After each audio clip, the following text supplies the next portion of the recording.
दोस्तों, मैं हूं आपके साथ कविता राणा। अनुपम खेर की फिल्म द कश्मीर फाइल्स पर लगातार प्रतिक्रिया सामने आ रही है और कुछ इसे सपोर्ट भी कर रहे हैं तो कुछ आरोप भी लगा रहे हैं कि ये अधूरा सच है। ऐसे में अब बिग बॉस ओटीटी से चर्चा में आई उर्फी जावेद ने विवेक अग्निहोत्री की द कश्मीर फाइल्स पर रिएक्शन दिया है। इंस्टाग्राम पर उर्फी जावेद ने द कश्मीर फाइल्स का सपोर्ट किया और कश्मीरी पंडितों के साथ हुई बर्बरता को गलत बताया। उर्फी जावेद ने कहा कि जो लोग धर्म के नाम पर नफरत फैलाते हैं ये गलत है। कश्मीरी पंडितों के साथ जो हुआ वो सरासर गलत है और यही बात खत्म हो जाती है। तो इंस्टाग्राम स्टोरी पर एक वीडियो शेयर करते हुए उर्फी जावेद ने पोस्ट लिखा है और इसमें वो ये कहती हैं, कैसे लोग किसी की जान ले सकते हैं, क्यों धर्म के नाम पर नफरत फैला सकते हैं, मैं समझ नहीं पा रही। जो भी कश्मीरी पंडितों के साथ हुआ वो सरासर गलत था, बहुत गलत था, बस बात खत्म। अब आपको ये बता दें कि कई स्टार्स द कश्मीर फाइल्स पर अपनी प्रतिक्रिया दे रहे हैं। कंगना से लेकर अक्षय कुमार, सुनील शेट्टी समेत कई स्टार्स ने कश्मीर फाइल्स की जमकर तारीफ की है और विवेक अग्निहोत्री के डायरेक्शन में बनी द कश्मीर फाइल्स लगातार बॉक्स ऑफिस पर भी देखिए दिन पर दिन शानदार प्रदर्शन कर रही है। ये फिल्म 169 करोड़ रुपए से ज्यादा का कारोबार कर चुकी है और देखिए ना, द कश्मीर फाइल्स ने दूसरे हफ्ते में भी इतने शानदार कमाई की है कि इससे बच्चन पांडे जैसी बड़ी फिल्मों को भी ये धूल चटा सकती है।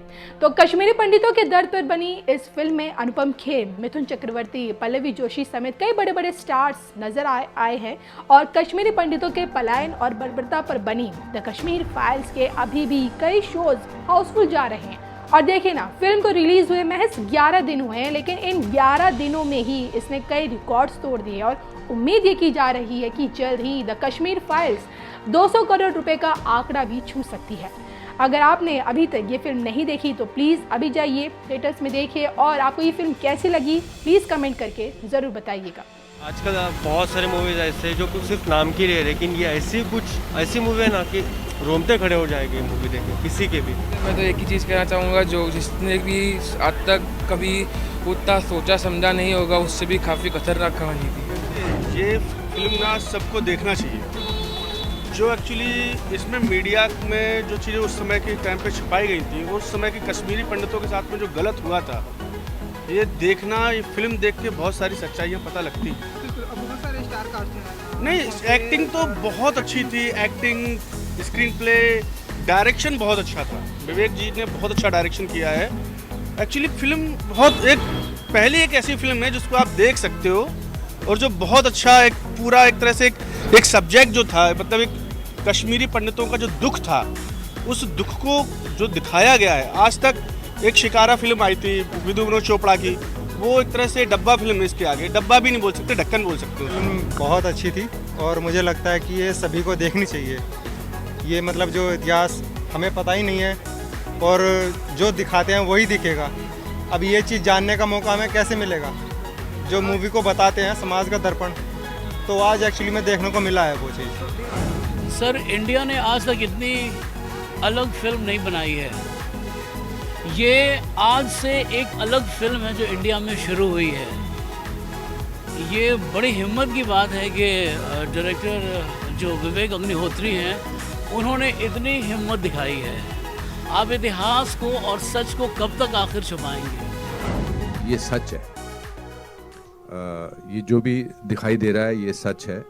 मेरा पर्सनल एक्सपीरियंस जो मेरे बिल्कुल इमीडिएट फैमिली में हुआ, वो मैं हमेशा बोलता हूँ कि मेरे जो मामा थे, मेरे मदर के छोटे भाई, और मेरी माँ बार बार इसका जिक्र करती है, उन्होंने अपनी पूरी ज़िंदगी पैसे जोड़ जोड़ के, वो ओवरसियर थे वहाँ पर, और ओवरसियर को क्या बोलते हैं नॉर्मली? ओवरसियर ही बोलते हैं, हाँ।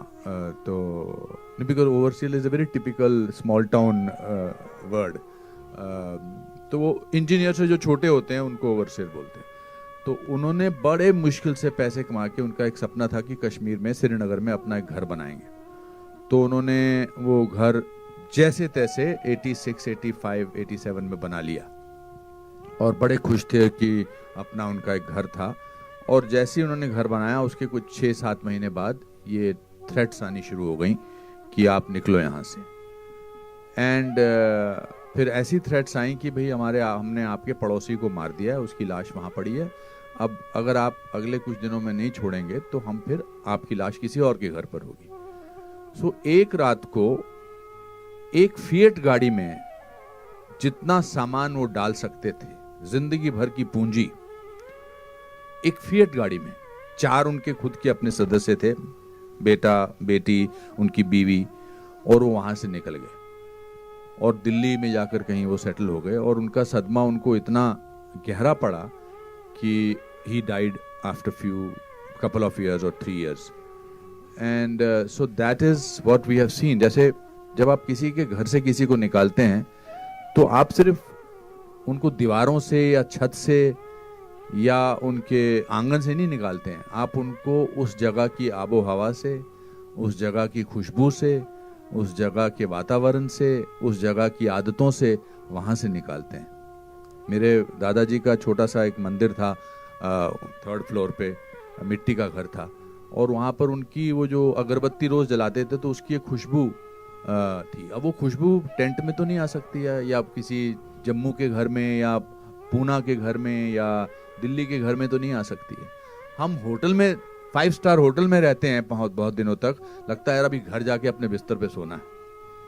हम अमेरिका जाते हैं या कहीं और जाते हैं, हम कहते हैं चलो यार इंडियन खाना खाते हैं। So I think from that point of view my mother when she saw this film, she didn't speak to anybody for 2 days. 2 दिन तक उन्होंने किसी से बात नहीं की, क्योंकि उनकी पूरी मेमोरीज वापस जो हैं वो रिवाइव हुई। और उन्होंने कहा क्यों दिखाई तूने मेरे को ये फिल्म, मेरी सारी मेमोरीज वापस हो गई हैं, आ गई हैं। या आर्टिकल 370 जब एब्रोगेट हुआ, क्या हम वापस जा सकेंगे, मेरा बड़ा दिल है वापस जाने का। सो अब आप अंदाज़ा लगा लीजिए जो इस डॉक्यूमेंट्री में बात कर रहे थे उनका क्या हाल हुआ होगा, उनके साथ क्या महसूस किया होगा उन्होंने। So from that point of view it's, आप बार बार काफ़ी लोग बोल रहे हैं आंखें नम है, आई थिंक इसका सदमा जो है ना, इसकी तकलीफ जो है वो आत्मा तक गई है। कश्मीर में आज आप जाओ, मुझे याद है जब बचपन में मैं जाता था तो निशाद गार्डन जाते थे, शालीमार जाते थे, पिकनिक पे जाते थे, तुलमुल खीर भवानी टेम्पल जाते थे, वहाँ की नदियों में घूमते थे, हंदवारा, सोपोर, ये सब जगहें हैं वहाँ की। अब कश्मीर की आत्मा जो है वो घायल है। अब वहाँ बार्ब्ड वायर्स नज़र आती हैं, सुनसान इलाका है, कुछ अजीब सा वातावरण है। So this film will not only revive those memories for millions of people, पर शायद कुछ लोगों के घाव भी भरेंगे। And we are all guilty of not talking about it for 32 years.